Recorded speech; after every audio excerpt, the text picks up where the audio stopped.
तो ये मुस्लिम कमेटी के लोग आकर के ये कहते हैं कि ये मुसलमान है इसलिए इसको आतंकवाद कह रहे हैं, ये मुस्लिम है इसलिए इनको टारगेट किया जा रहा है पर्सनली।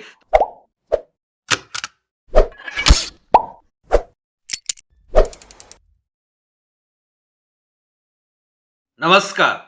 एनसीपी के नेता नवाब मलिक अभी पूरी तरीके से सुर्खियों में छाए हुए हैं और ये कहावत पूरी तरीके से सिद्ध होता है कि हम तो डूबेंगे सनम, साथ साथ तुम्हें भी ले डूबेंगे। ये साफ तौर पे नवाब मलिक तो फंसे हैं और उनके साथ साथ उनका परिवार और उनका बेटा जो है वो भी फंसता हुआ दिख रहा है। लेकिन क्यों आपको बता रहे हैं ऐसा, ये सारे खुलासे हुए हैं। ईडी ने बहुत बड़ा खुलासा कर दिया है और हाईकोर्ट को लेकर के क्या बड़ी अपडेट आई है नवाब मलिक को, ये भी आपको बताएंगे। लेकिन 200 करोड़ रुपए के प्लॉट का भी मामला निकल करके सामने आ चुका है। ये सारी चीजें जिस तरीके से अपने आप में एक्सपोज हो रही है, तो ऐसी स्थिति में नवाब मलिक की परेशानी भी बढ़ रही है। और ईडी के इंटरनली सोर्सेज से मैं बता रहा हूं कि नवाब मलिक की जो जमानत है वो कहीं ना कहीं पूरी तरीके से लटकने वाली है, क्योंकि अंदर से ही पूरा जो बेस है वो स्ट्रांग कर दिया गया है। और ईडी ने जो होमवर्क किया है उस पर तो सच में काबिले तारीफ है।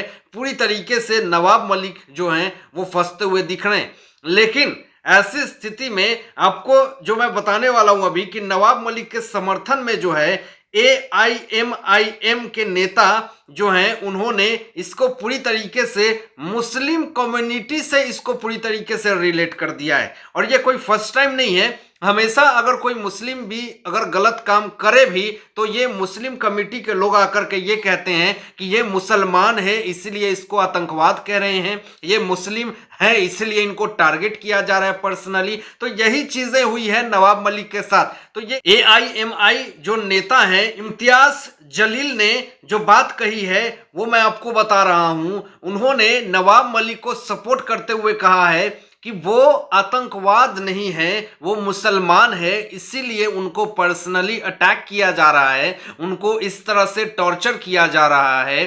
तो ये ऐसे लोग फर्स्ट टाइम आकर के इस तरह का बयान देते हैं और बार बार किसी भी मुद्दे को इस तरह से राजनीतिक मुद्दा बना देना और ये कहना कि मुसलमान है तो इसलिए इसको पर्सनली टारगेट करी जा रही है, ये सच में बहुत ही शर्म की बात है। कल को तो ये सारे नेता लोग यही आकर के कहेंगे कि दाऊद इब्राहिम अगर गिरफ्तार होता है, इंडिया में अगर आता है, तो ये सारे नेता लोग सामने आकर के कहेंगे कि ये मुसलमान है इसलिए इसको गिरफ्तार कर रहे हैं। तो ये कौन से धर्म की बात है और ये कौन से पक्ष की बात है जो इस तरह की विचारधारा रखते हैं? तो इस पे कहीं ना कहीं बहुत तरह की विवाद शुरू हो चुकी है। लेकिन इन्हीं सब चीजों में जो संजय राउत हैं, शिवसेना सांसद हैं, वो अपनी बयान तो हमेशा रखते हैं और खुले तौर पे रखते हैं और हमेशा ट्रोल भी होते हैं। विवादित बयान देने में ये कभी पीछे नहीं हटते। लेकिन इस बार ऐसा बयान दे दिया है इन्होंने, ये पूरा जो मामला निकल करके सामने आया है नवाब मलिक को लेकर के, ये बार बार अपनी प्रतिक्रियाएं दे रहे हैं और बार बार ट्रोल हो रहे हैं। ये तो इस बार अब PMO तक पहुंचने की पूरी तैयारी कर चुके हैं।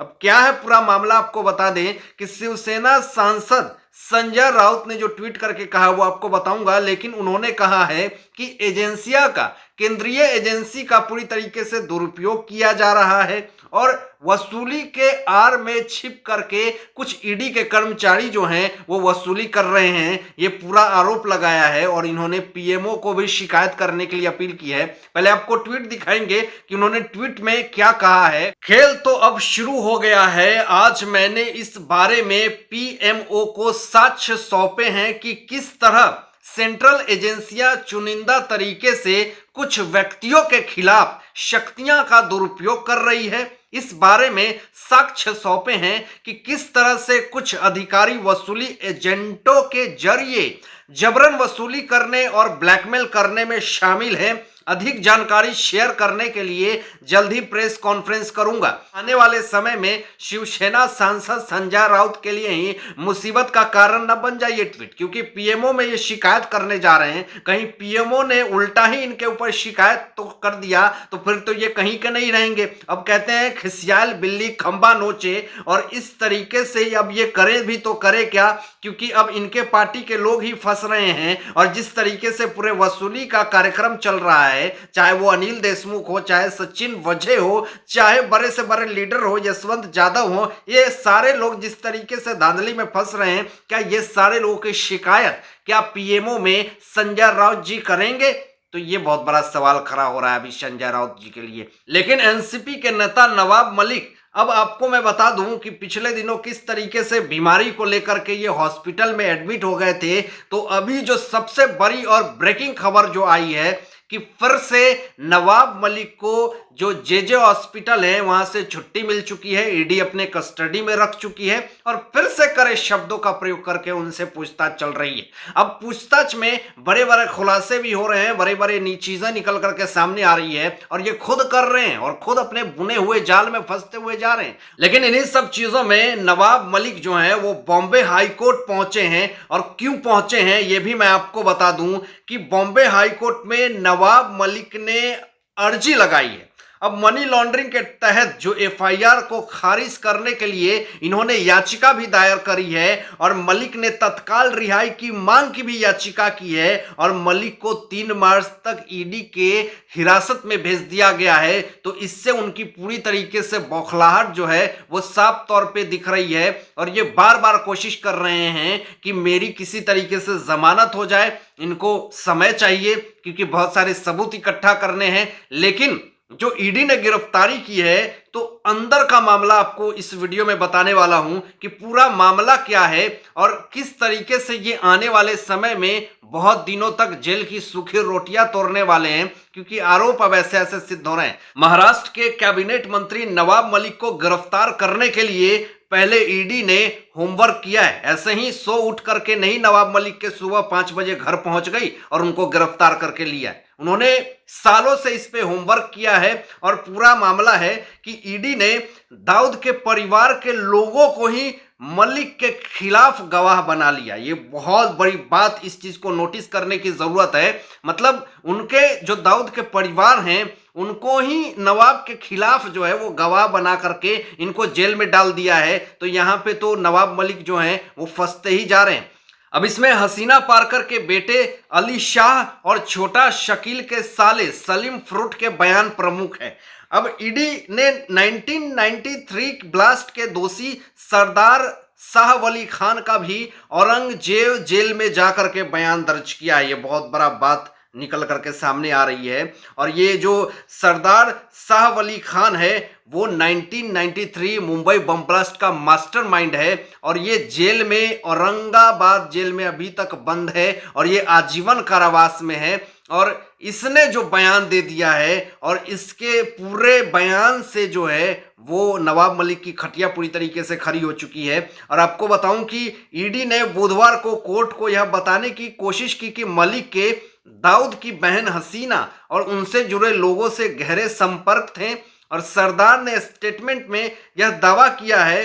ये सरदार आप समझ लीजिए, सरदार शाह वली खान जो कि औरंगाबाद में आजीवन जेल की सजा काट रहे हैं, उन्होंने स्टेटमेंट दिया था कि मलिक जो है वो अतीत में कई बार, ध्यान दीजिएगा, कई बार हसीना से मिले थे। कुछ मीटिंग्स में सरदार शाह वली खान खुद मौजूद थे। यानी सरदार शाह वली खान झूठ नहीं बोल सकते हैं। ये सारे आरोप से तो खुद नवाब मलिक की मुसीबतें जो हैं वो बढ़ती हुई जा रही है। अब इन्हीं सब चीज में महाराष्ट्र के कैबिनेट मंत्री नवाब मलिक की मुसीबतें जो हैं वो बढ़ चुकी है। ये 200 करोड़ का प्लॉट का मामला निकल करके सामने आ गया है। अब आपको बता दें कि कैसे ईडी ने 200 करोड़ के प्लॉट का पूरा मामला निकाल करके सामने लाया, जिससे कि नवाब मलिक का कनेक्शन है पूरा। महाराष्ट्र के मंत्री नवाब मलिक जो ईडी ने तेजी से अब शिकंजा कसना शुरू कर दिया है।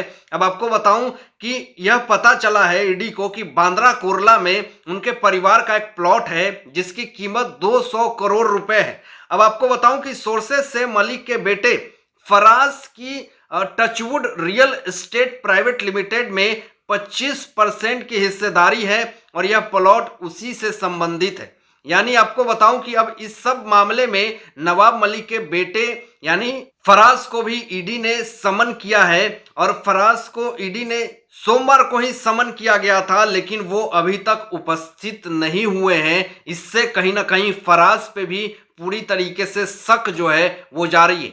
अब आप बात को यहाँ पे क्लियरली समझने की कोशिश कीजिएगा कि नवाब मलिक के बेटे फराज का इन सब चीजों में नाम कैसे जुड़ जाता है। सरदार साहब अली खान जो औरंगाबाद के जेल में आजीवन कारावास काट रहे हैं 1993 बम ब्लास्ट के आरोप में।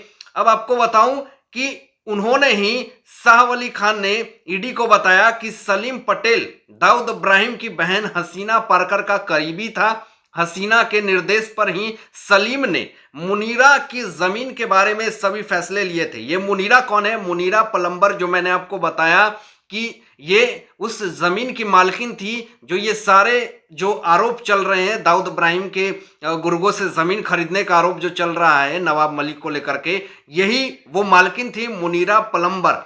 अब इस जमीन के डील की जांच में मलिक के बेटे फराज का भी नाम आ चुका है और फराज उन दो लोगों में से एक है जिसने कथित रूप से साल 2005 से 2006 के करीब में 55 लाख रुपए नगद और चेक के जरिए 5 लाख रुपए हसीना पारकर को दिए थे। ये आरोप पूरी तरीके से सिद्ध होता हुआ जा रहा है और ये मामला पूरी तरीके से दबा हुआ था, लेकिन प्रेस कॉन्फ्रेंस कर करके नवाब मलिक खुद इन सारे आरोप में उलझ तो गए, फंस तो गए, लेकिन साथ साथ अपने बेटे को भी फंसा करके चले गए। अब समन तो ईडी ने कर दिया है, सोमवार को ही किया है, अभी तक वो उपस्थित नहीं हुए हैं। हो सकता है कि अपने वकील से एडवाइस ले रहे होंगे कि क्या क्या वहां पे कहूंगा, लेकिन ईडी जिस तरीके से एक्शन में है, ऐसी स्थिति में नवाब मलिक भी फंसते हुए दिख रहे हैं, उनके बेटे फराज भी दिख रहे हैं और साथ साथ और कितने सारे नेता लोग फंसेंगे ये तो आने वाला समय बताएगा। हालांकि इन सारे मुद्दों पे, इन सारे बातों पे आप लोगों की क्या सोच है, आप लोग क्या सोचते हैं इस विषय में अपने विचार व्यक्त कीजिएगा